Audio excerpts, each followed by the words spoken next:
You're listening to Beauty, Strength, and Dominance, the official podcast of Lingerie Fighting Championships. And now, here's your host, Michael Larkin.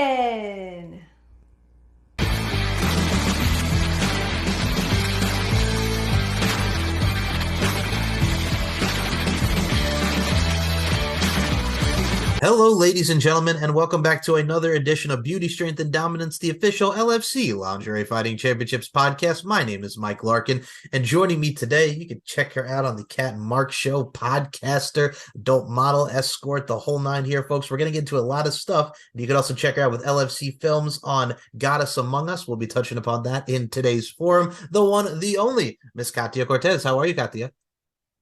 Hi, I'm good, thank you. Thanks for having me on. Very excited. Oh, you are very welcome. First and foremost, folks, if you've not checked out the Cat and Mark Show, really dives into a lot of stuff with escorting, OnlyFans, a lot of sex talk. You guys put on a great show with a lot of great content. Very insightful as well. I got to give the show a plug because you guys do amazing work. Oh, thank you, thank you. Yeah, we try. Oh, no, I think what's great about it too is as well as, and I'll say this throughout podcasting and everything, when you really find something that a lot of people can resonate and generate with, I think just having that overall gravitational pull that you guys do, it's really exciting and it really opens up one's mind, spreads the horizons, if you will. So I think you guys really do exude and accentuate that. And like I said, kudos, man, because you guys have been hitting the ground running with that. Oh, thank you. You are very welcome. So let's actually start it off with there because podcasting is an amazing world. So many different topics, such a variety, much like with anything in this thing called life. Let's talk about the podcasting. How the podcasting come into fruition, really putting out the amazing topics. The grind never stops, the editing, everything that encompasses the podcasting world. How did this podcast come into fruition for the two of you? Yeah, well, so when I started working in sex work, I guess, I don't know, like you do have like a fair bit more time, I guess, because you're probably not really, it's not really like a 9 to 5 job, I guess. You tend to have a little bit more time than like I did when I had a 9 to 5 once upon a time. So I had, all of a sudden, I had a lot more time than I previously had. And well, firstly, I was like trying to think of things like that I can do to like fill the extra time that I had. But secondly, is I always kind of wanted to do YouTube. Like I always loved talking. I always loved being, well, like wanted to get into the talking space. In the office job I did have, and even at uni, I always used to do a lot of things, like a lot of extracurriculars and a lot of presenting and a lot of talking stuff. And I kind of missed that a bit, and I wanted to try to do that even in the adult industry. So I had a friend who was a sex coach, and I was like, "Hey, what do you think about like starting a podcast?" And he was really down for the idea because it kind of meshes well with what he does because he does sex coaching, so he does a lot of YouTube and workshops and things. Anyway, so yeah, that's kind of how it started. Just one day, I just got the idea, and I was like, "Yeah, podcasting. Like, I I love the sound of my own voice. Like, I feel like you have to be a podcaster." But yeah, so that's kind of just how it happened. And then yeah, I think we started in like December or January of this, like just at the start of this year. So yeah, it's been about what 9 or 10 months. So, but yeah, loving it so far. Yeah, and well, we won a couple of awards at the Australian Adult Industry Awards. So, best podcast, and I also won best presenter. So that was pretty exciting. I got to say, first of all, congratulations on those achievements. That is awesome. Let's talk about this as well. Australian Adult Industry Awards really showcases the best talent like yourself. And I've always said this when it comes to either adult work or just in general. It's almost like how we see the Grammys and the Emmys and the music awards that really equate to what we see in the United States. For whether it be of adult work or what have you, it's such elegance, it's such pageantry, and it really does show up the bright lights there really is in said industry, whether it be adult industry or what have you. Talk about that experience there because that is a very much a life of the party, and it's an amazing elegant and intimate atmosphere for a lot of people. The experience of being in the adult industry. Well, as far as the award That show, we I'll start with that word first. At the award show, the Australian Adult Industry Awards. Oh, so yeah, so with the awards, I mean, it's probably a little bit smaller than the American awards, but I mean, it's still much the same thing. I mean, I guess it's AVN-esque, I guess, but just on a smaller, not as fancy scale. But yeah, we actually, my co-host and I, we actually hosted this year's awards, so got a little bit my first taste of, I guess, hosting. Like, I mean, hosting a podcast is also hosting, but it's a little bit different than because you're kind of just at home. But this was like, first hosting an event, which well, we'll circle back to that later, which hosting is kind of a space that I'm hoping to get into more eventually. But we can come back to that. But yeah, the awards, yeah, they're fun. I don't know what else to say about them. Yeah, they're fun. The Australian Adult Industry Awards, so it's the AAIA, so they're the main ones in Australia. No, beautiful. And I mean, I had to put that over too, because it doesn't matter like what scale it is. I've always respected the fact that, especially with adult entertainments, and especially look at the landscape of lingerie fighting championships, it's a little bit of MMA, a little bit of wrestling, a little bit of clothing. That integration, that overall influx, if you will, of sex appeal mixed with just overall internal and external beauty, that goes a long way with everything. And I've always, especially since you're a part of the LFC team, which we'll touch upon here in just a matter of moments, but I got to ask you, you mentioned the adult entertainment industry. What kind of gravitated you toward it? There's so many different aspects of it, in camera, behind the camera, the overall modeling side of things. What kind of gravitated you towards the industry? Because you go from doing 9 to 5, then boom, really expanding your horizons, really showcasing yourself, the body confidence and everything that exudes around it. Talk about the adult entertainment industry for you. I'm sorry, you lost me there. Was that a question? The question was just how did you get involved with the adult entertainment industry and what kind of gravitated you toward that path? Okay. It must be just like, I don't know, the American and Australian difference in talking. Okay, yeah. So how did I get into the adult industry? So yeah, well, so I actually I've been in the adult industry for 2 years. I used to be before that. I was actually an accountant, so it's super different. And whenever I tell that to people, they're always like, "Oh yeah, you mean like spicy accountant?" I'm like, "No, I mean like a real accountant, like books and numbers and stuff." Yeah, so I did my undergrad degree in commerce, majoring in accounting, and then I went on after that to do my. So I got my chartered accountant's license. So I mean, I technically still have it. I just don't use it. And I worked at quite a large accounting firm as an auditor for 3 years. And yeah, I don't know. It wasn't what I wanted to do. Like I come from like a kind of more conservative family, I guess. So they sort of wanted, it was like the typical family that was like, doctor, lawyer, engineer, accountant, something like that is what they wanted me to do. I guess that's probably kind of how I ended up in it. But I mean, as like you can probably tell from my personality, I wasn't really suited to that kind of a life. So I decided to take like, I guess, a gap year from it, to try to do something else and just see if I can get a job doing something different, like I guess follow my passion or find something I'm more passionate about. I always wanted to be a writer. So I actually at first tried getting jobs being like to do business writing.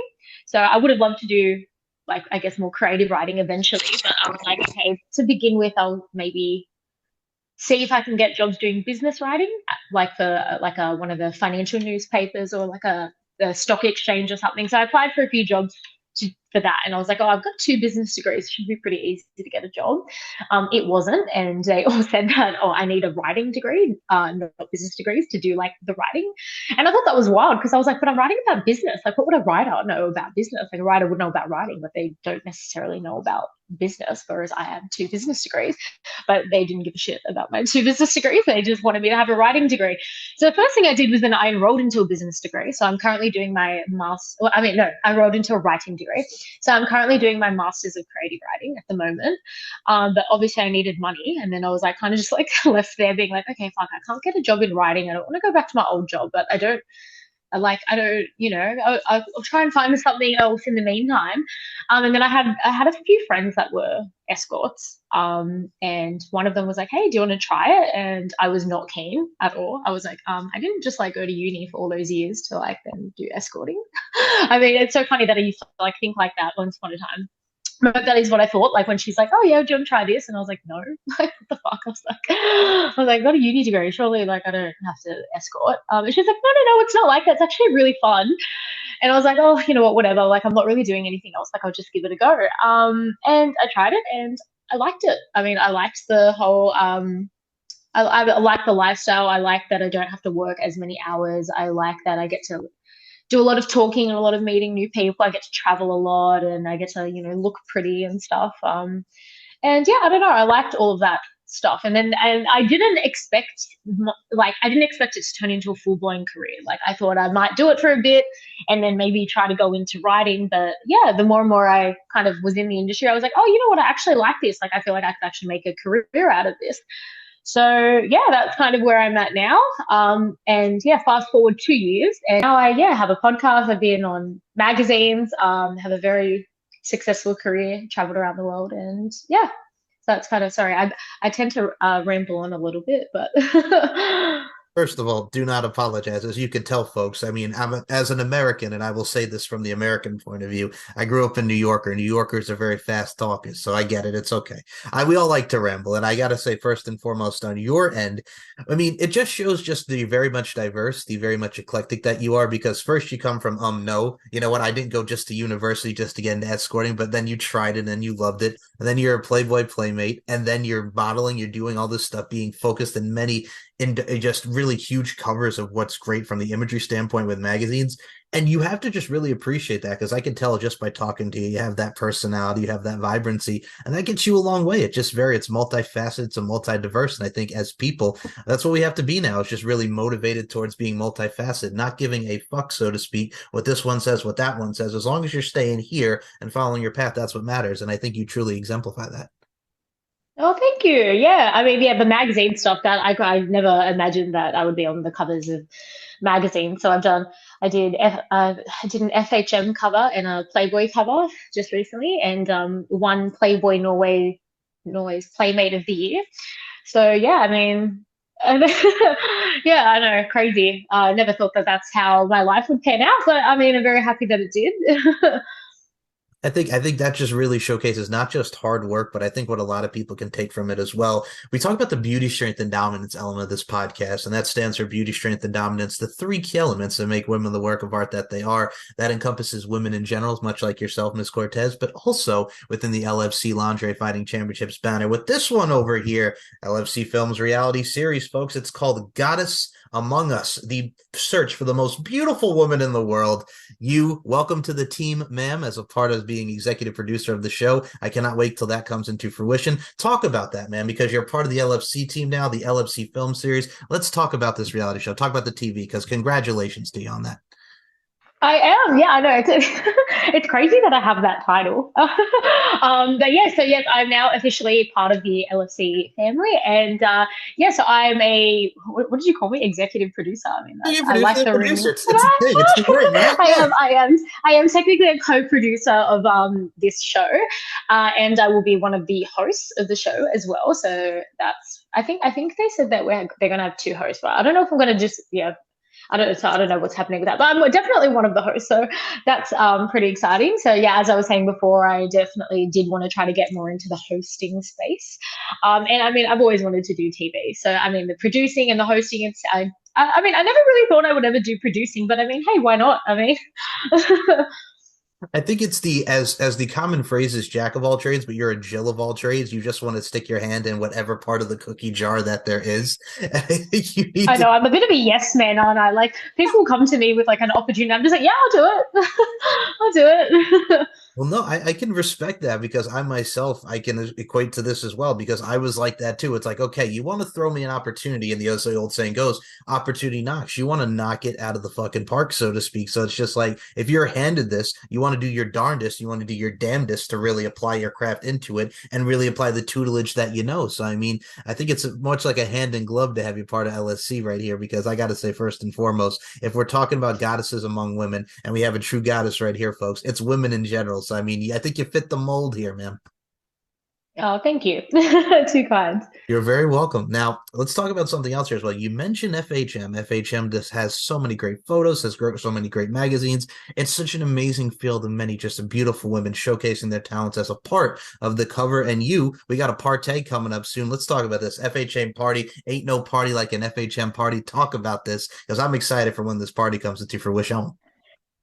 Yeah, I'm excited as well. I'm definitely excited for the to be a part of the FHM party. Like I did think like when I did Playboy, I was like, oh, I mean, I wish like the Playboy parties were still around because I would have loved to go to like one of those. But I mean, now and then FHM pulled through and is having a pretty awesome party, which I'll be doing my first catwalk modeling, I guess, debut. I mean, I don't know if it's like a real catwalk, but I mean, I think there is a catwalk that I'll be walking down, modeling something there.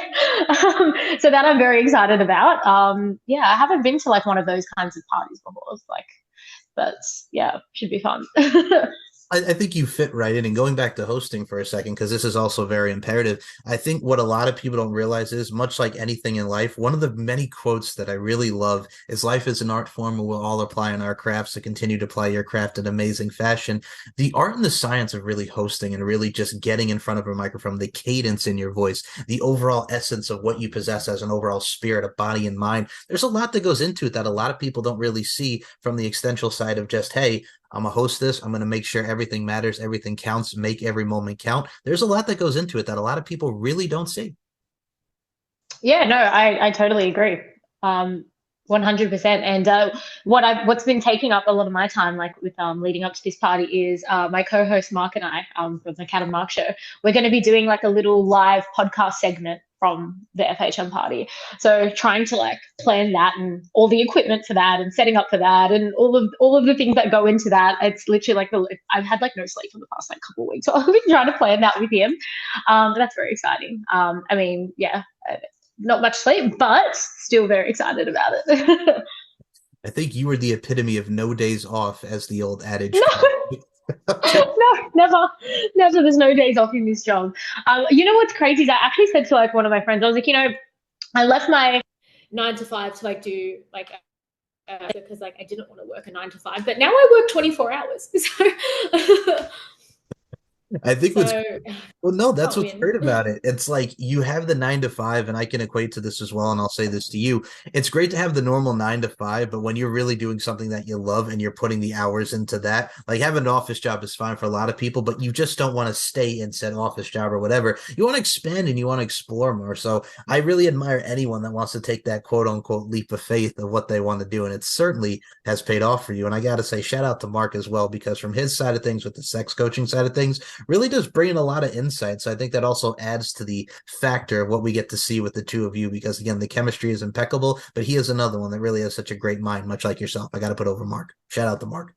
Oh yeah, definitely. Oh yeah, he's very good. And I think I think we complement each other well. We kind of balance each other out. Like I'm a bit more like the things that I say are probably a little bit more crazy and unhinged, and then he comes in with like a little bit more scientific, researched um, kind of things that he says to try to like bring me down a little bit. But yeah, no, it's good. I think we definitely work well together, and even like behind the scenes as well. Like I do more of the marketing and the talking to like guests and things like that, and all like the TikTok and stuff, which he has no idea about. But then I have no idea with any of the tech or production stuff, which is all the stuff that he does. So we work well behind the scenes as well. Well, that's the thing too, and I think the overall marketing strategy, and especially in today's age, which is so technological, and we have the TikToks, Facebook, Twitter, Instagram, YouTube. I'm sure there's going to be something invented within the next week, but there's so much out there for people to consume and really take in. I think you also, I got to give you kudos as well, seeing a lot of your videos with YouTube Shorts, with TikTok. You put a lot of time and effort to that, and it really comes out clear. It looks nice, and it really engages one to want to watch an episode of the show. So I think you're hitting it on all cylinders on that front. Oh, I definitely can't take credit for that. We have a TikTok maker. So, but yeah, shout out to him. First and foremost, but yeah, that's the main thing, man. It's just I love the fact that we have so many hardworking content creators out there, and especially in this day and age where everything's content creation, everybody is on the same team, wanting to put out that great product and that overall great content. What I also got to put out here as well is I love the modeling aspect too, because you look at modeling, right? It's a beautiful imagery, it's an overall essence of what takes place in the photo, but you also have so many different women of all shapes and sizes, and I think it's great to see how modeling has evolved, but also at the same time, it's great to just see more women showcasing their confidence, their body confidence, what have you, because women, as we say on the show, is a work of art and is a true work of art, but it's just great to see women such as yourself really going out there and showing what you got both all around. So I think it really does showcase for the women that we have in today's industries. Oh, thank you. Yeah. It was especially, yeah, I'm probably one of the shortest I guess, models. I dare I say I'm like one of the shortest people that's been on the cover of a magazine. I'm not even 5 feet tall. Wait a minute here. We got to talk about this because I'm going to say this right now, and I love my mother dearly. My mother is one of my biggest inspirations. But I'll tell you something, folks. Next to me, my mom's a giant. My mom is 4'11". What I got to ask the height here because it is very noticeable. Just what is the height here? What are we talking height Yeah, wise? I'm 4'11". I'm Okay, so 4'11" as well. all right, fair enough. But I will say this. It's very small. Well, first and foremost, like that's not a bad thing at all. I also equate it to like if you look at professional wrestling for those wrestling fans out there, like Alexa Bliss is 5 feet and she used to moniker of 5 feet of Fury. So you could be like the 4'11" of Fury with how you are. You know what I'm saying? How you take on the world. A You're little 4 feet moniker of to it, it fury. helps, right? Yeah, I'm very tiny, but yeah, representing all the short girls everywhere. But I gotta say, what really does also make it up too, and I love this, is we talk about so many women out there and we talk about the LFC product. I think for you, just being involved in this as far as a producer wise goes and just the reality series, isn't it great for you to just to see so many women showcasing the sex appeal but mixing it with combat sports? Like how cool for you to look at it from that ideology of just like it's badass women looking sexy, but also at the same time kicking ass and taking names, as in that physical side. What do you think about the mesh of that? Because I think that really goes in today's day and age of how we view sports and women just in general getting into said combat sports. Yeah, I love it. I think women these days are definitely trying to like, do I guess more traditionally masculine things, which I think is cool. Like I mean, even things like podcasting and YouTube, I guess was like probably more traditionally masculine.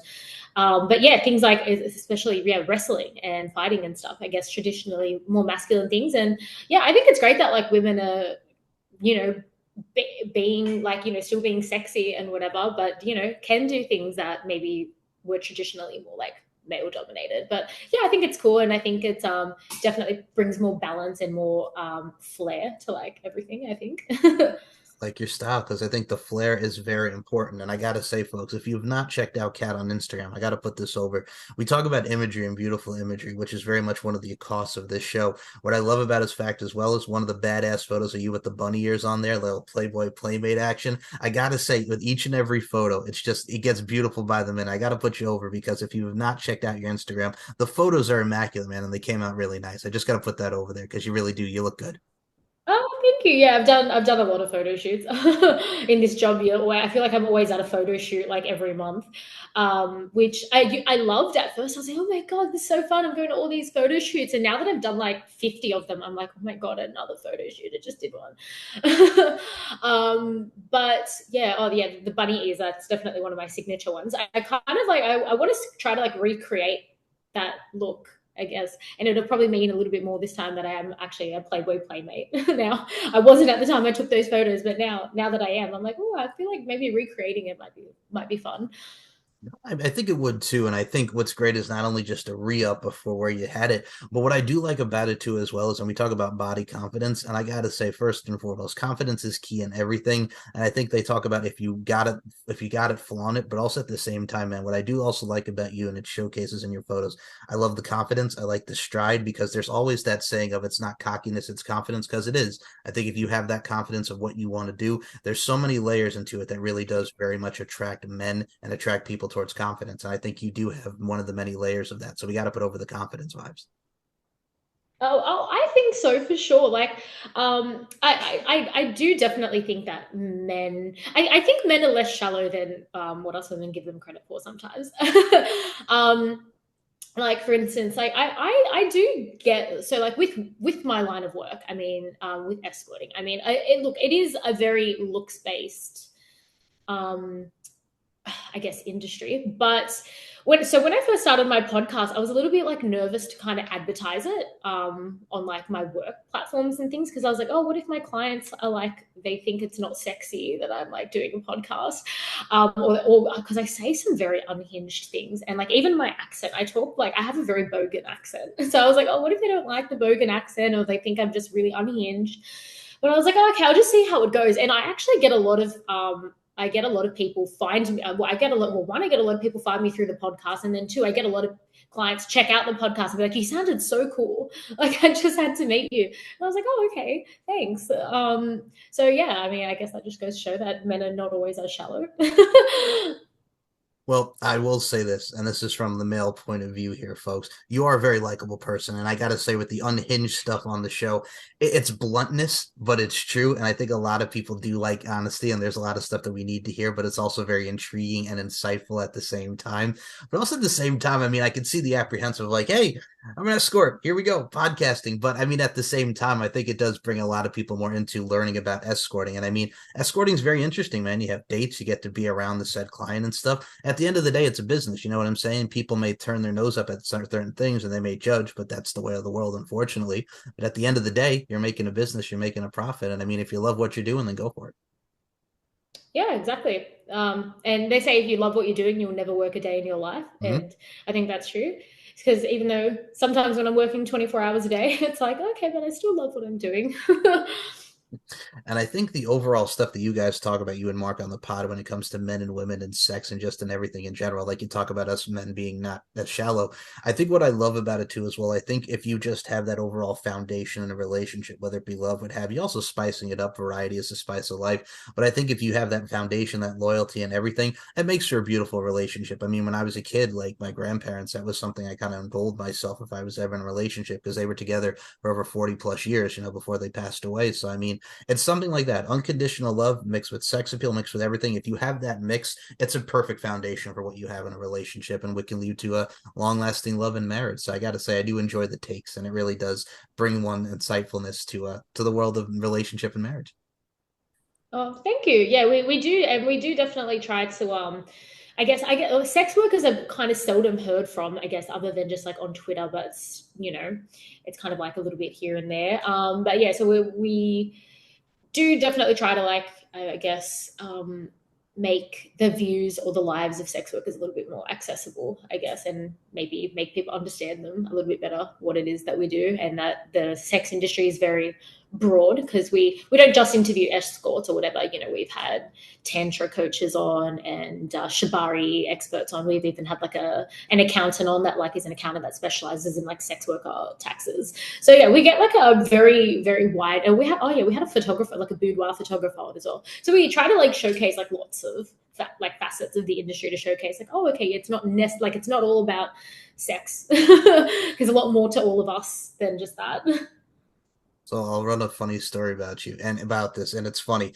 I equate this into the thing of how when people look at you, we talk about sex work stuff. When I started doing LFC and I started interviewing people in sex work, people look at me with the question why, as we're always asked in our lives, why, right? I say why not? Because everybody has a story to tell, number one, but also number two, you can learn some stuff. I think in life, if you're not learning, you're not adapting, and you're not growing, then what the hell are you doing? Because there's so much to learn from, like you mentioned, broad aspects of the spectrum here, going into different variations of what sex work is just encompassed into it. You need that. I think if you never stop learning, you never stop growing, then I mean, then what the hell are you doing? So I mean, I think it adds that layer to it. And it also answers the question of why not? Why not do this? Why not give them the platform? There's so many layers that really encompass it that makes it beautiful. Yeah, for sure. I agree.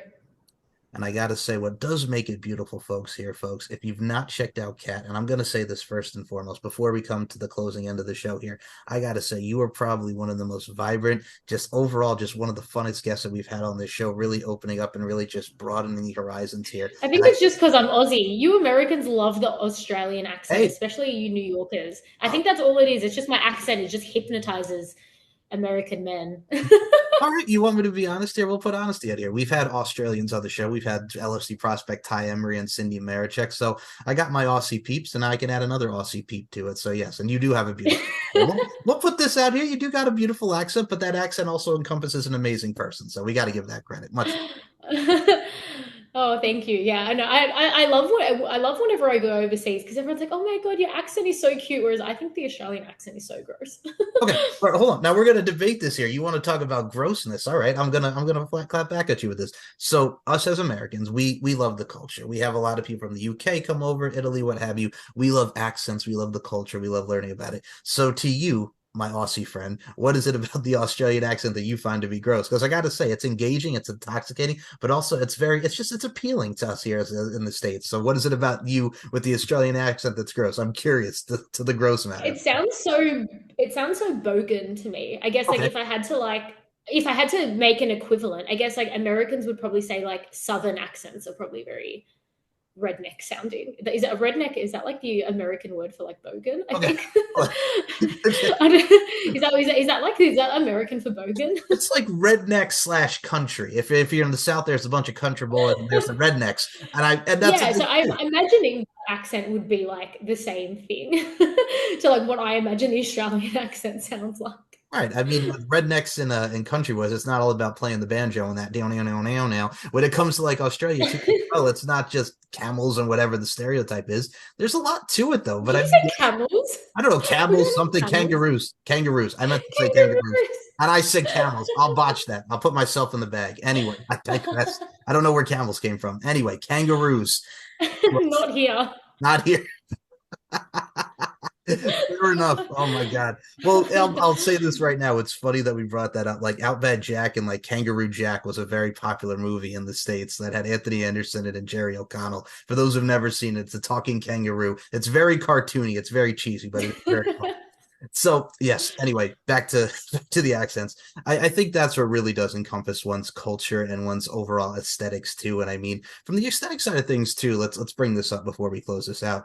I think for you, sex work, escorting, and really we talk about Jill of all trades here. What advice would you give? Because you, my friend, are really in ushering in a lot of great talent from just women just in general on the come up. What is some of the advice you give to people who want to get into the adult industry, maybe podcasting and do something that Katija Cortez does? What is some of the advice you give to the ladies nowadays? Yeah, good question. I guess with escorting, I guess it's a little bit different here than I guess it would be in the States because like it's legal here, whereas it's not legal in the States. So I can't really give advice to any of the American listeners because I'd be giving advice on how to break the law. But I mean, like, yeah, if you're in a country where it is legal, then yeah, getting into, I mean, I think you definitely maybe should try and talk to people, I guess, in the industry first. So like when I first started, I had friends that were in the industry and then we started kind of like, well, they were at an agency and then I started at an agency with them and I met other girls and obviously like the agents. And I was pretty lucky that I got a lot of guidance from my friends and then the other girls at the agency and then the managers at the agency as well. But I was lucky that I was actually at I mean, I want to say it was a good agency compared to some of the horror stories that I've heard from girls that were at other agencies. Like, I actually got a lot of guidance and a lot of help from a lot of different people. And I definitely wouldn't be where I am today if it wasn't for all of the help that I got in like my first few months in the industry. So I would say, yeah, if doing any, I guess, type of sex work, maybe even if it's just not escorting, I think even if it's just OnlyFans or stripping or whatever, I think talking to people in the industry or even doing things such as listening to interviews, listening to podcasts where, you know, sex workers are giving advice and giving tips, I think that's definitely the number one thing to do. I never would have gotten into the industry if I just was going in it blind by myself with like no help. I don't think I could do that personally. And looking back, if I had done that, it would probably would have been really, really difficult for me, I think. So yeah, I always think get advice first. And then, yeah, with things like the other stuff, like podcasting or like magazines and stuff, I guess it's a little bit hard to give advice on that. Well, I think the best advice that I can give to do any of the cool things that I've done is get really good at networking. So I'm not good. It looks like I'm good at a lot of things, but I'm actually not. And I've done a lot of things that I guess maybe people would expect from maybe, I guess, more famous people, whereas I don't really consider myself like famous. I don't have that big of a following. Yet I've done a lot of really cool things, such as magazine covers and whatnot. But I think that the thing that I do have, which I guess I can probably attribute to all of the cool stuff that I've done, is that I am extremely good at networking. I mean, I used to be an accountant, so networking was part of the job. And I guess all of, in business school, you're always told that like, it's like your network is your net worth. That's basically like a common thing that in the business world is, really push. And there's a lot of sayings that like they used to say like, always have, look, I could probably go on all day about all of the slogans and quotes that they used to tell us in business school about the importance of networking. So the one thing that I do have is I've got a very big network and I'm very good at networking. I'm very good at talking to new people, if I want to do something, I'm really good at I guess, identifying the kind of people that I need to talk to, and then I get really good at, I guess, just befriending them, talking to them, and infiltrating them, like befriending them. I'm really good at that. From all of my years at business school, I can thank for that. But yeah, so I think that if you want to do anything like, I guess, things like, podcasting, YouTubing and stuff, get good at networking, get good at talking to people. Like, that's how I managed to get all of the guests on for our shows. I mean, some of them I was friends with beforehand, but a lot of them I weren't, and I just had to, creep into their DMs. But yeah, I think definitely focus on your networking, and then over time you will meet people who will be able to present opportunities to you, and you might be able to think of opportunities to present to them as well. That's probably the best advice that I can give in terms of all of that stuff. Beautifully and eloquently said. And we talk about us ramblies on here, folks. I think what you just heard tonight, which I hope you all do enjoy before I have you promote your social medias, I think to add on to what you said, which again, so beautifully and eloquently said, be aware of your surroundings, always learn, adapt, and grow, and just take it all in, man. Not just advice from people, just take in life in it itself, and you will go very, very far, much like this lovely lady over here is doing. So I'm going to step back, do the gentleman thing. Where can we follow you on all forms of social media? The floor is yours. Go ahead. Feel free to promote.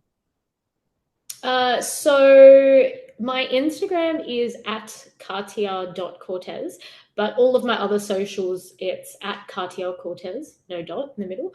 And then you can follow the podcast at Cat and Mark Show. And it's the Cat and Mark Show on YouTube and all of the other podcast apps. And I'm pretty much on most of the social medias, I think. So yeah. Links will be in the description below. And I will say the LFC podcast is also on various audio platforms, whether it be TuneIn, Spotify, iHeartRadio, Apple Podcasts. You can listen to all over the world, including Australia with the kangaroos, not the camels. I botched that time. So if you want to check out this show, LFCfights.com is the place, man. We got the VIP section. Season 7 is rolling of the LFC podcast. This very show will be featured on the VIP section as well, and the LFC network on Roku. LFC has really taken off on all forms of social media, the website, and the YouTube. Lingerie Fighting Championships, feel free to subscribe. And before we do close this out, as I say, as always with each and every show, beauty, strength, and dominance, the 3 key elements that make women the work of art that they are. And Katija Cortez, I include you in those sentiments. Thank you so much for your time. Let's definitely do a round 2 in the future. Thanks for having me. Bye. Bye.